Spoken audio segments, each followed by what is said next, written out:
Welcome to the end of the world, survivors. You're tuned in to the last voice on the airwaves, Harper, or as I've come to call myself, DJ Clueless, broadcasting from an abandoned radio station that somehow still hums with life. Don't ask how, don't ask why. All I know is the dead roam outside and we're still here for now. This is where we fight back. I'll be your guide through the madness, sharing survival tips, whispers of safe havens, and the occasional existential crisis. Because let's face it, when the world's gone dark and the dead outnumber the living, the only real question is what's next. Stick around if you're still alive.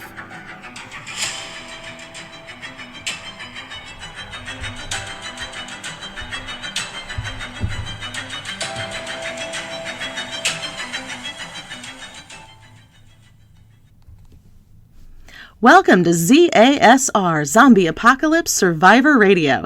This is your clueless DJ, Harper, and I am happy to report, my fellow survivors, I have good news.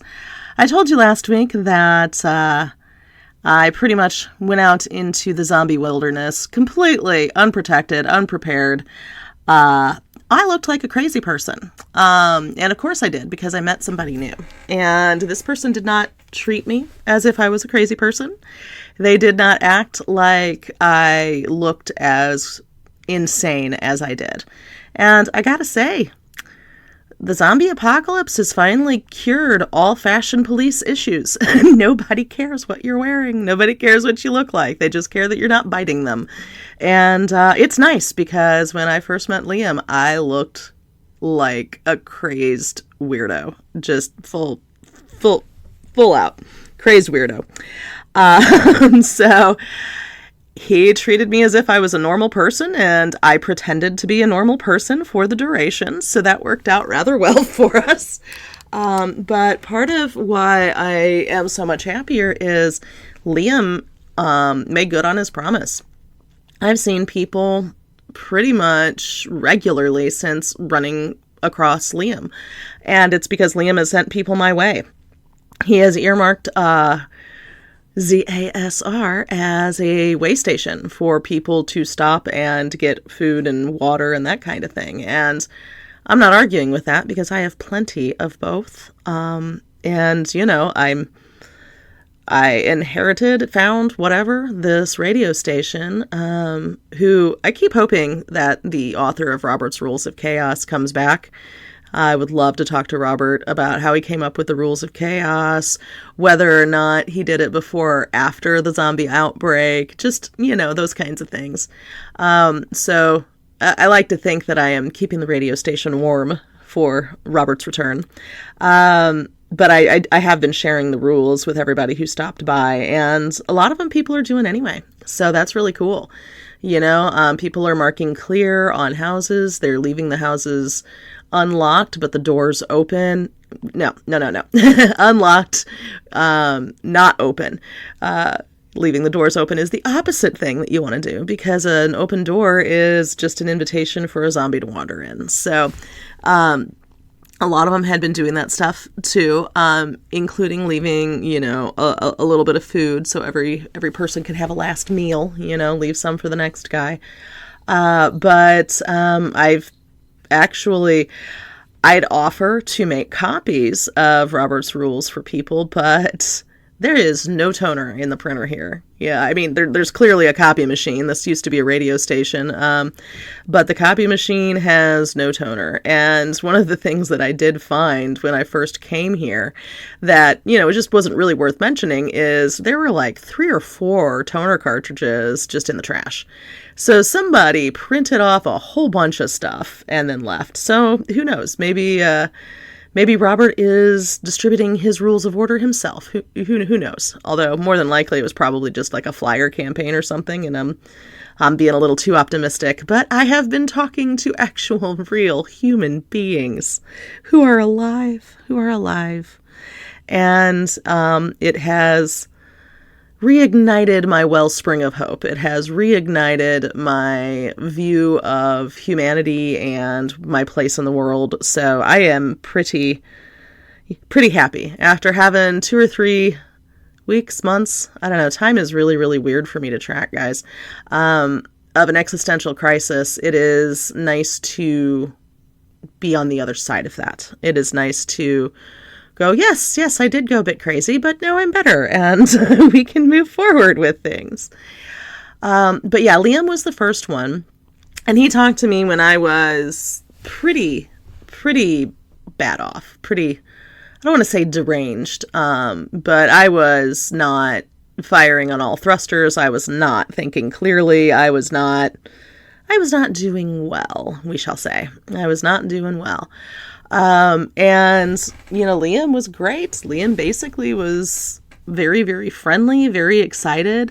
Liam also showed me how to keep in touch with the ham radio. So I've been talking to Liam's people, a couple of others. So, and, the ham radio, once he explained it to me, was much easier to understand than the radio station. So I think I just let all of the knobs and buttons and everything intimidate me.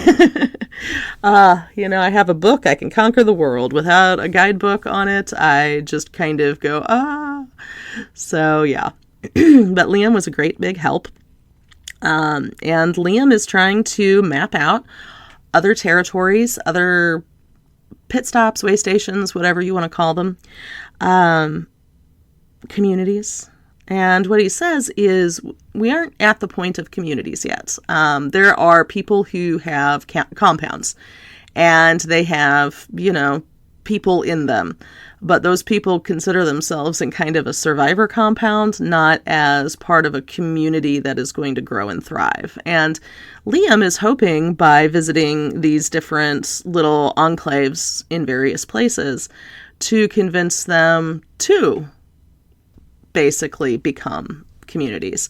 He has information on how. He has kind of like a little packet on how to start your own community. But, it's pretty simple. It's, do you have potable water? Do you have a place for people to go to the bathroom? Do you, it's thinking about the needs of a community versus the needs of an individual or a family, right? And not everybody wants to think that big right now. People don't really, what he is finding, what Liam has shared with me that he is finding is people aren't really wanting to build a community so much as they're wanting to find one. And the thing is, you can't find one until it's built, so it's a little bit of a chicken and the egg kind of situation right now, only in the opposite direction of not happening instead of happening. However, the people that he has spoken with have been actually pretty receptive. Quite a few of them have gone back to the community that Liam is from and that Liam is building, but more of them have liked where they are, kind of like me. I'm lonely, but I like where I am, and I firmly believe that a community is going to happen here. I'm just now at the point where I have to dig latrines in order to make it happen, and I am not a good digger. My hole so far for digging latrines is about 3 feet deep, and it needs to be a lot deeper. I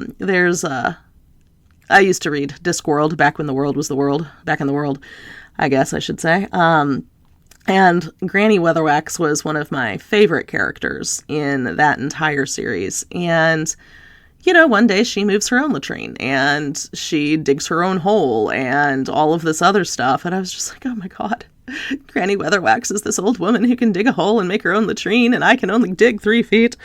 So, not quite the existential crisis I was having before, but I am digging. Just slowly, very, very slowly. But I'm hoping in the vein of Field of Dreams, if I build it, they will come. And so far I've met quite a few people just this past week. Just word of mouth from Liam, people are using maps again. So one of the things that Liam and I did is we broke into a convenience store and stole a bunch of maps, and I now have maps on the walls of the radio station. And I am, I know on TV you put a little pin in the map, but the map isn't on a cork board. It's just I taped it to the wall. So I'm just putting a little pencil dot. Sorry. It'll be a few years before people are in pen because zombies kind of wipe things out fairly frequently. So one of the things that Liam has said is there are a few communities that are thriving. There have been communities that have started and stopped. And he personally told me not to trust any community that doesn't have a strip search before you go in. And I was like, wow, back in the world, the opposite would be true. And Liam did laugh at that, and he was like, true. He's like, but back in the world, if somebody has a bite, they go to a hospital and get it disinfected. Nowadays, somebody gets a bite, and for whatever reason, they're already part zombie and just, a ticking time bomb waiting to go off. And if you go into a community that doesn't do strip searches, there will be a newcomer someday that arrives that is hidden bitten, as Liam said. And I gotta say, hidden bitten, kind of one of my favorite things to say. Hidden bitten, hidden bitten. Sorry, I like words. Anyway, that community's going down. And he has seen it happen a lot of different places. And what he said is that is probably what killed the refugee camp that I was in. That, when it went down, it was probably hidden bitten. And see, now I can't say it. It was probably one of the hidden bittens coming in. And, when that happens and they go off like a bomb, it doesn't take but a few seconds for that bite to infect and turn somebody else. And that's the crazy thing. A bite can turn you in seconds. It can turn you in weeks. And that's not how a virus behaves. Viruses don't act that way. This, I don't know. Liam and I talked about this, and he agrees that it feels malevolent, but I don't know that he is 100% on board with me thinking that the zombie virus is more supernatural than viral. But he did say that he knew other people who had dreams. I'm not the only one having these kinds of dreams. And he wanted me to come back with him. Apparently, where he is, it's almost like a scientist enclave. And the scientists are studying the people who are having dreams or visions, or as Liam phrased it, other powers. To where I'm like, other powers? Really? Like what? And much like I will have dreams that will tell me where to find something. He's met some people who the dreams will tell them if they're about to be ambushed. The dreams will tell them where to find clean water. The dreams will tell them which house, when they find it, to go into, that sort of thing. So the dreams have been keeping more than just me alive. Apparently other people are having those dreams and surviving through them. So if you're having the dreams and telling yourself that you're being crazy, you're not crazy. The world changed. The world changed out from under us, and we're having to play catch up. We're having to play catch up. And that's what all of this is. Right now, is trying to catch up and make sense of the world that we now inhabit. So yeah, and I'm very excited about it. Like, it is one thing to have these dreams over and over again, giving me hope, and it is another to talk to somebody in person who has met several people having dreams, who has had all of this experience with seeing the communities that I've been dreaming about. And I really appreciate the confirmation that the dreams are accurate and true. So just in case you don't run into Liam, I'm letting you know the dreams are accurate and true. And I know, I've been questioning them or been weird about the dreams for, I don't know, this is my 9th recording, so for weeks and weeks now. But the dreams are really out of the norm. We're not, some people would have dreams occasionally that would give them a glimpse into the future. These dreams are very regular, and they don't just give you a glimpse into the future, they give me a roadmap. So if there's somebody in your party having dreams, even though you're not, maybe listen to them. Maybe those dreams are accurate. I know that people have a tendency to shoot the messenger when they're getting any kind of news, good or bad. And with this type of dreaming, it's a little difficult to be, hey, tomorrow you're going to get, eaten by a zombie. People don't want to hear that. But if you do X, Y, and Z differently, you won't be. I mean, if you have anybody in your group, in your community who is dreaming this way, I would listen to them. I really would. I don't know that all of them turn out to be true, but enough of the dreams turn out to be true for me that I swear by them. I really do. And that's not something I ever thought I would say. Back in the world, I was agnostic at best. I didn't know and didn't think anybody else knew. And now that agnosticism is turning very strongly towards something's going on. There is definitely something happening. So try to take comfort in the fact that as bad as the world has gotten, these dreams, these visions, these extra sensories that we're getting, listen to them. They will be helpful. They will be good for you. So that's one of the lessons. But I also had a group come through, and they actually spent the night at the radio station with me, which I was surprised that there was enough room for all of us.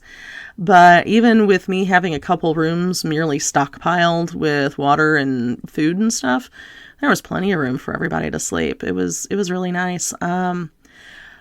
These people called themselves a family, these visitors, and none of them were actually related, but they were together since the beginning of the apocalypse. And, those bonds that you forge, if somebody says they're family, I'm just going to believe them. I don't care if they all look like they come from different places. If you say you're family, you're family. And I think family has taken on a different meaning now that most of us have lost all of our blood relations.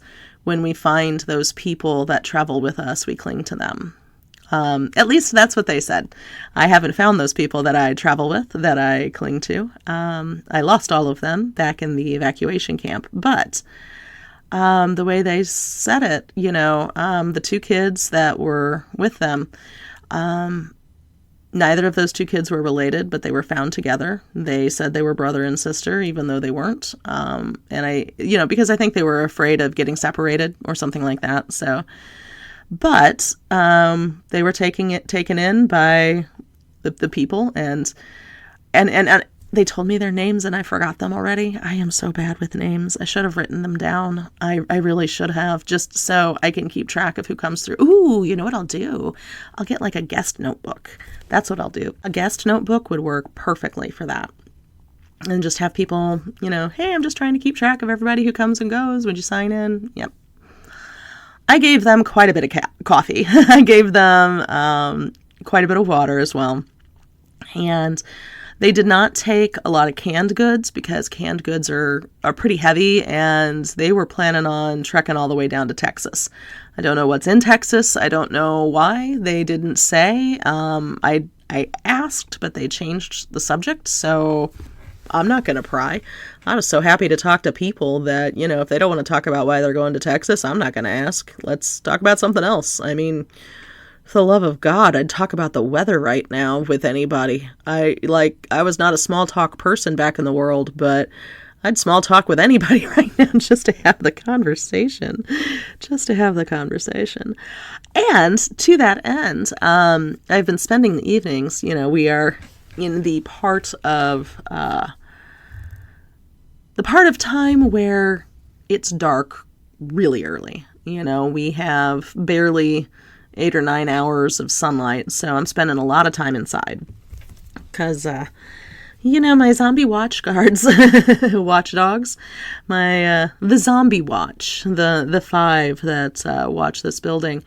The last group was killed by the survivors that came through. They just kind of quietly piked everybody and then knocked on the door, and they haven't come back.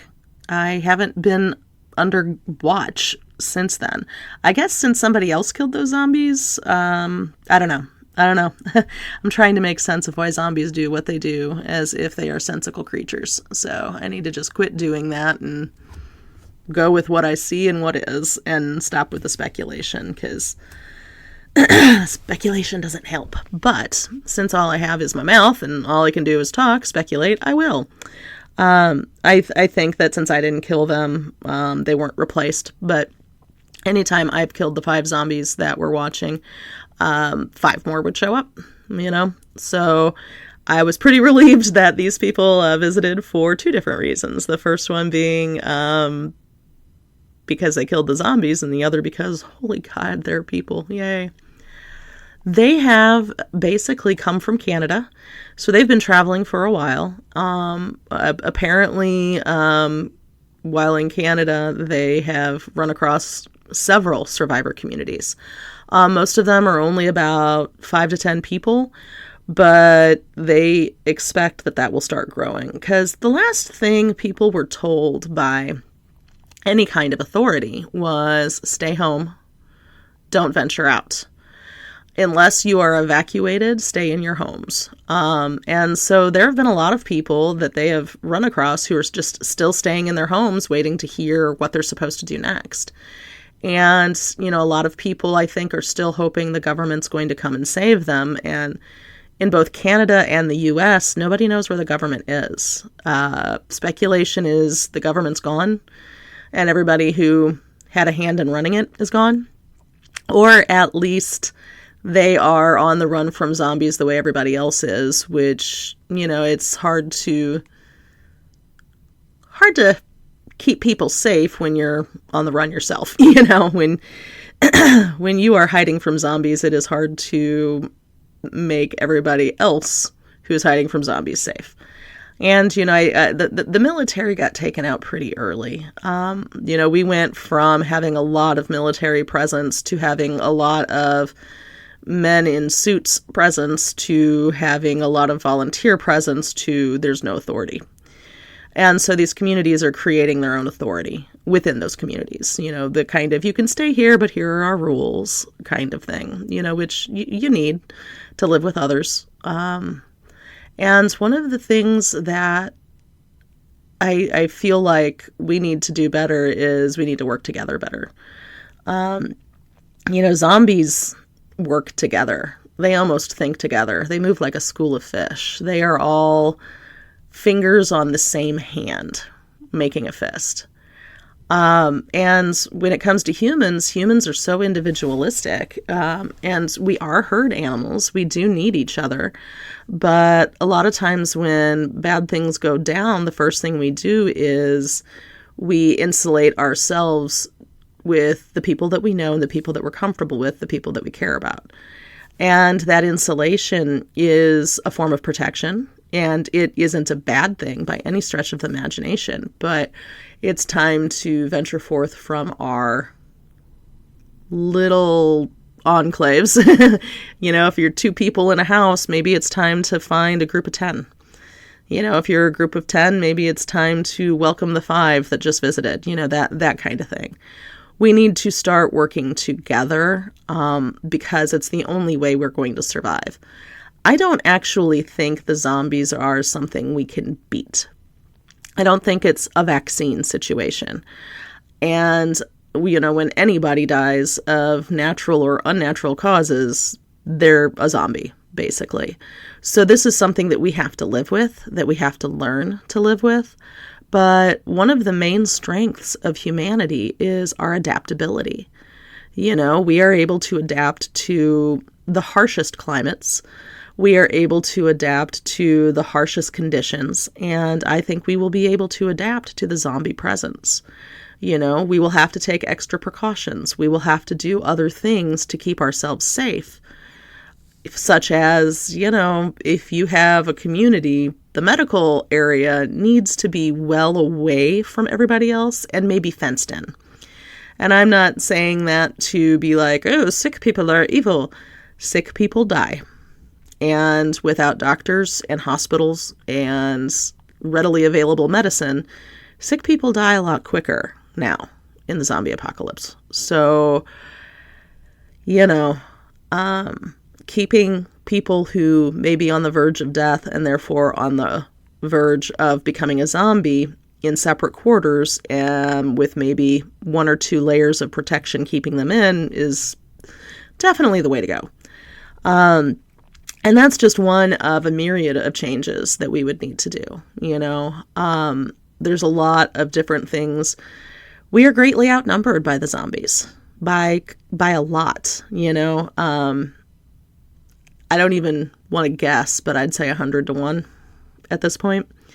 But I don't have nearly the statistics to make that more than an educated guess, but a huge population of zombies is out there and will be out there forever because we're constantly making new ones. But we can adjust. We can have communities. We used to build cities with giant walls around them. That was just how we did things. And I think that we're going to have to go back to doing some of those kinds of things. Oh, we're at the end almost of this recording. So, of course, Mr. Pepper the cat has decided to come up and not quite attack the microphone, but at least be near it. Say hi to Pepper. Oh, hi, Pepper. Hi, Pepper. How you doing? Okay, all right. The cats say hi, and the cats say that the zombies don't bother them even a little bit. As a matter of fact, you can walk past them and grab a little bite off to eat as you go. Not that they do that very frequently. I keep the cats very well fed. I know that animals eating zombie meat don't turn into zombies, but humans do, even if the zombie meat is cooked. At least according to the last group of people who were staying here. They had some horror stories, and apparently one of their group members died that way. And they told him, if you eat that, you're probably going to turn into a zombie and die. And he went, no, I'm not. No, that'll be fine. And, Big Fat did it anyway. Like I said, I think there's a lot of slightly suicidal behavior going on that's coming off as either stupidity or recklessness. But, we know if you eat the zombie meat, you will be sick. And that was always my theory, but there's always been enough food around to where it didn't seem necessary, I have not been hungry enough that my aversion to cannibalism has been an issue. So, but I do have an aversion there. That is definitely for sure. So, I try to keep the cats well fed because while I know that animals aren't going to turn into zombies, at this point, if they were going to, they would have. It squicks me out pretty bad. It's one of those where it's like, oh God, please don't. Oh no, they ate some of the zombie. Now, when the vultures do it, I think it's charming and awesome because, they eat carrion all the time anyway. It's what they're supposed to be doing. Anyway, so long story short, there is hope. There is hope and there are people. And I hope one of my next goals is to continue my way through the vocational building and try to clear it out more. Because if people are going to be coming, I feel like we need more room. We need more amenities. I want to make it nice for the future people. So I may do a bit of scouting around the vocational building in the upcoming week and figuring out which doors from the outside need to be open to let the zombies out. After being under zombie guard for so long, I don't know if I want to do what I did last time, which is a fire and radio, and then I shoot them. My ammo supply is very, very down. I have quite the armory, but I used up quite a lot of the ammo, and I had a variety of ammo too, so I don't know that I want to do that, but maybe I can just open the door and lead them elsewhere, and they'll wander off to wherever zombies wander off to. So we'll think about that, and I will keep you posted next week as to how that worked out. I'm also going to keep digging the latrines, but I gotta tell you, digging is not my favorite, and I know that you're supposed to dig like a 6-foot hole, but I'm only 5'3", so I don't know. Do I dig stairs out? I really wish that I had some heavy machinery, but it is so loud. Anything that digs a hole is going to be beeping and making loud, like, engine noises and stuff, and that's just going to be sound that attracts the zombies. So, although, I don't know, might be worth it. I might look around I might go biking and see, okay, is there any heavy equipment I might be able to steal? Although, gas isn't good anymore, so even if I found something, it probably wouldn't run. I'm just not going to get out of digging this, am I? I'm going to have to dig a whole latrine. Ugh. Anyway, another reason to want more people is many hands make light work, and right now it is all on me. But that is okay, because it gives me something to do, and it gives me something to focus on. And it helps me to survive, to have things to do and things to focus on. And, the last couple of times I have been pretty depressed and still asking you to survive. But now I have hope. I have hope that things are going to get better. I do feel like we are going to build communities. And I do feel like that's starting to happen right now. And so if for no other reason than the fact that we are rebuilding and we are returning back to being humans who are a part of this world and not running scared from it. So if you're alone and you're hearing this, survive, survive, survive. There are people and you will find them or they will find you, and things will get better. So keep that in mind, and I will talk to you guys in a week. This is DJ Harper signing off.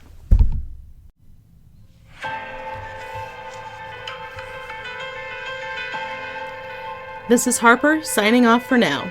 Remember, the world's still turning even if it feels like we're standing still. Survive, adapt, endure. And when the dust settles, we will rise again. We will rebuild from the ashes. Until then, keep moving, keep fighting, and whatever you do, survive.